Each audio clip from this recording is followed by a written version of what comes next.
All right, Mopar people, welcome back to the channel. I'm just Mopar Joe. Today I've got more small blocks. They're popping up everywhere. This is what I'm calling the Rock Auto 318 rebuild. Stock crank, stock rod, stock piston, stock block, stock everything except what's behind me on the truck. Also, you'll like this. This is a 1990 model block. It is a roller block. We're using the original roller lifters, dog bones, wishbones, whatever you want to call that, the spider web to hold those in. We got a custom ground comp cam. So this is a 318, everything stock about it. 318 magnum heads. So we're putting magnum heads on. We will oil through the push rods to get oil to our magnum heads and to our magnum rockers. So it'll be a magnum top end. I'm having those heads redone at Kuntz in Arkadelphia, Arkansas.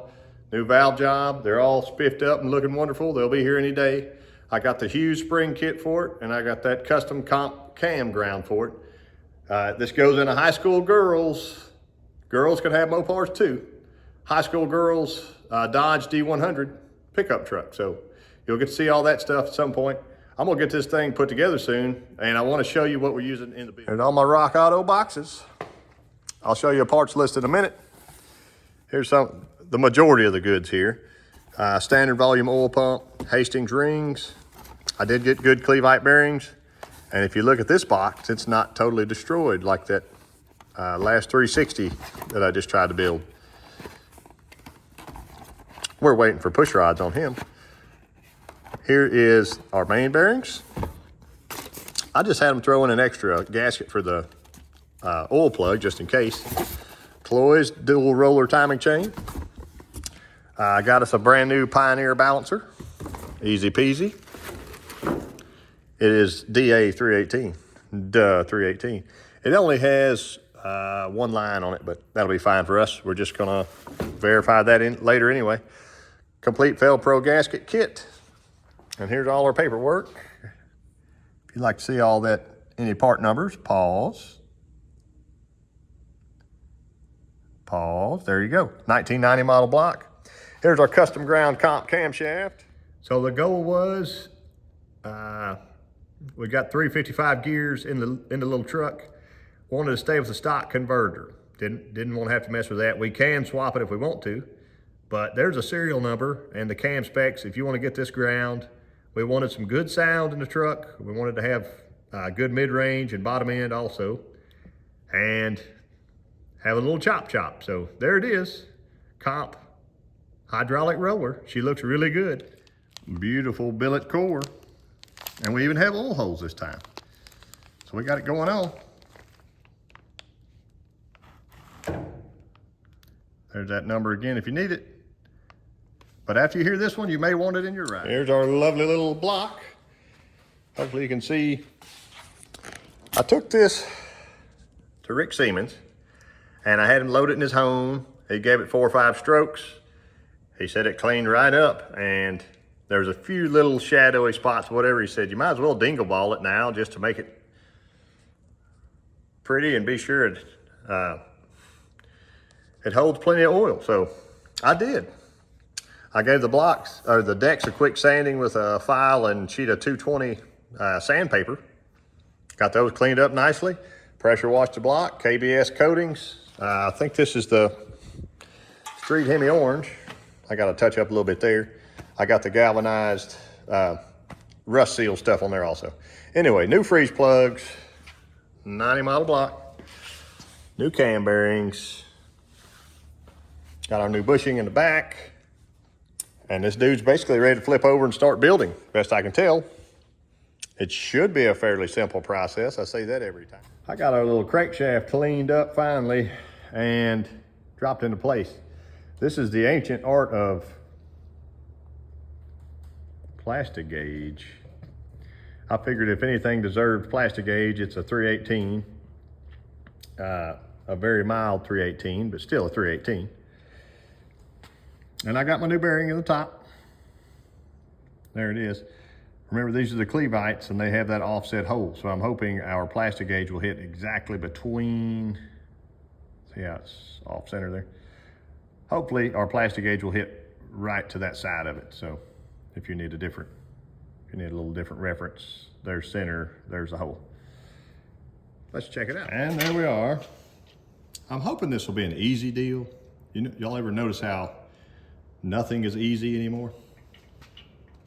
Get the baby off there. And there's just some on our bearing. It did miss the hole, which is good. I was a little crooked. Looks like we are between 2 and 3, depending on which side you look at.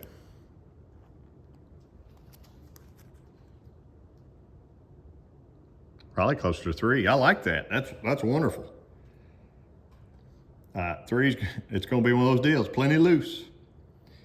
And yeah, I want to check a couple more. I was also interested in checking to see the straightness of this crank, because I have no idea. It was the stock crank out of this block. This engine was a running, you know, one of those 80,000 mile running 318s when it was taken apart 3 or 4 years back and just sat on a trailer. I think I stole the heads off of it and did something with them. They were cracked and whatever. But let's go down the line. I went ahead and did number 3 and number 5, and we're all still in the ballpark. Pushing up on 2. I'm fine with that. I think we're about the same here. It's quite hard to film. Yeah, 2, maybe slightly more than 2. I'm fine with that. I'm gonna wipe this dude off, get her cleaned up. I don't even think I need to check it for straightness right now, because if this one was showing really tight for some reason, I would see the issue. I could spot that, but no, it all looks good. Maybe this will be an easy one finally. We are in and torqued up to 85 foot-pounds. Rear seal is sealed, and I think it's gonna be a good day. How we like that? I like it a lot. I can get my gauge out and check my thrust again, but it's all looking good so far. Got us on 0.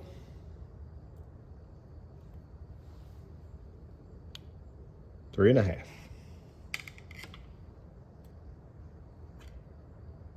0.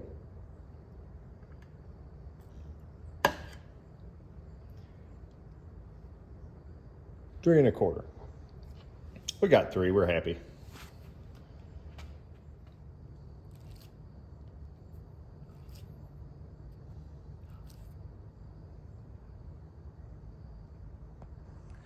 Our little stock rods and pistons, I put them in that sonic cleaner. They came out looking brand new. Since then, they've been in a box for about 3 months, so that's on me. I'm getting every one of them cleaned up, the bores, wiping them down, all that jazz. And I have mic'd our rod journal. We are at 2.124 with a 4, I would call it. So kind of almost middle of the range. It said 214.25. So 214 to 2125, if that makes sense. So kind of in the middle of the range. I got our indicator set up, or I got my little dial bore gauge set up.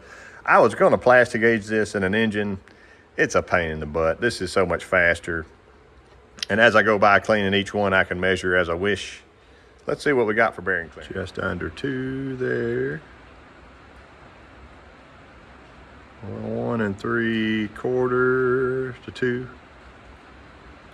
I think we're plenty good.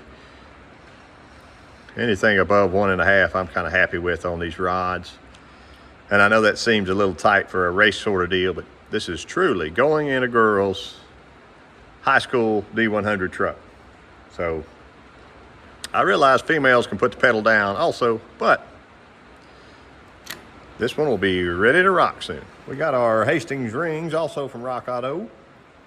I got the 4 tops in here, and they're all very consistent as I check along the way. That one is a little tight. That's the tightest one there. And there we are. 20 thousandths. Good to go for the tops.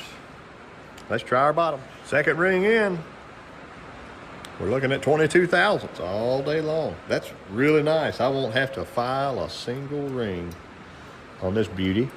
And since we have stock cast pistons, that's plenty of gap.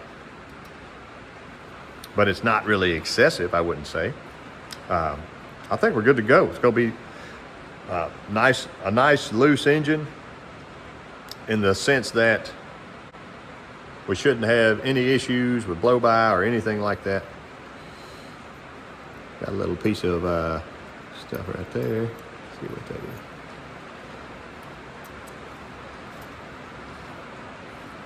Gloves. Anyway, let me pop them out. It feels like deja vu. Like I was just knocking pistons in a small block the other day. But here it is.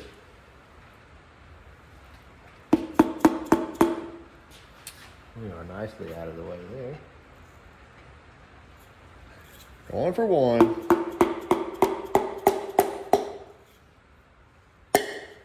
There it is.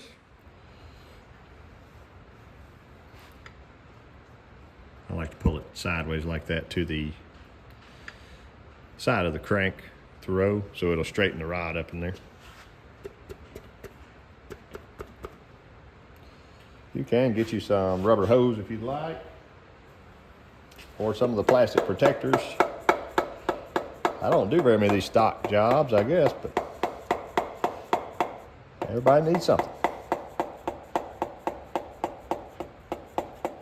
Now I'm close enough. I don't have to keep tapping that. I can just rotate our crank, and that's it.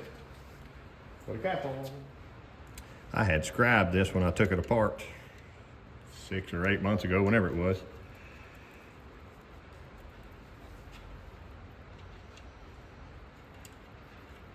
And I'll just get it hand tight for now until I can get the others in.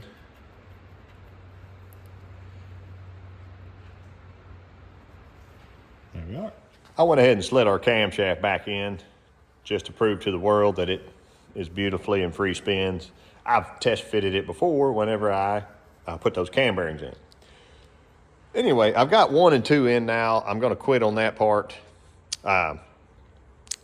I would like to degree this cam, but I've got to get my keyway for the cam. Also, I'd like to have my heads back here because I've got to clay these. I'm looking at 500 lift. Well, Magnum heads take a 1/6 rocker. I'm starting to get on up and lift, and that's just a beautiful stock flat top piston there. So I can check deck height, but I wanted to show you this kind of oddity. I tore this block down myself. This is a pre-Magnum era engine. So I had to knock out the 2 front cut plugs, and I saved them. Ran them through my washer over there. Here's one of them, just a standard, normal, happy-go-lucky cut plug.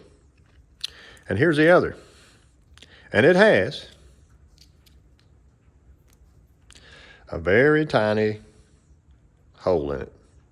See it there? Best I can figure. So this is not like a traditional front thrust plate. If you flip over, the one on that 360 I just built had 2 holes like this. So it had that, and it had it over here without that drain deal there.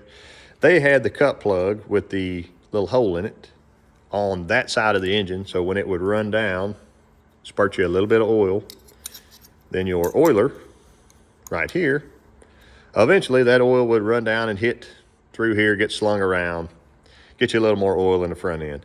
I don't mind that because I know I've got a nice new pump. Everything's gonna be lovely. My clearances are great. I think I'll put those plugs right back in like they were, and I'll put my little plate on. Otherwise, here is our little Rock Auto 318 build, and it ought to spin tires in the high schooler's D100 someday. So I don't actually hate this. Let me go back to our 0 here. So we have 0 with 300 thousandths preload. I know it's kind of hard to tell. And when we slide her on over, center of the piston, right there. Okay, see we're between 2. So if we do our math backwards here, right. Okay, so we started there. There's 10, 20, 30, 40, 50, 60. I'm gonna call it 61 and 1,000. I'll call it 61 and a half in the hole. So not horrendous if you think about a RV 440 that's 120 in the hole. So we got to plan on that whenever we are checking our piston to valve clearance, because that may not be too deep. But that's why we check these things instead of just bolting stuff together. Thank you all for watching.